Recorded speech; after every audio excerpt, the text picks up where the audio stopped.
Yan guys, yung mga ano yan, oh, na-stranded dito na ano, mga tao. Galing yan dun sa ano, sa Palawan.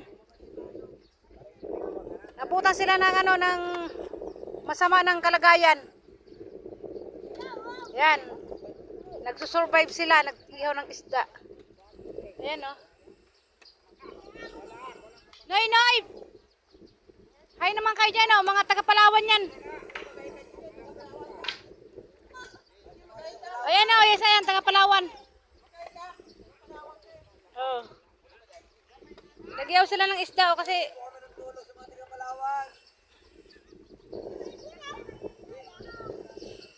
wala sila nasasakyan ng bangka, wala sila. Nananawagan sila ng taga-Palawan daw.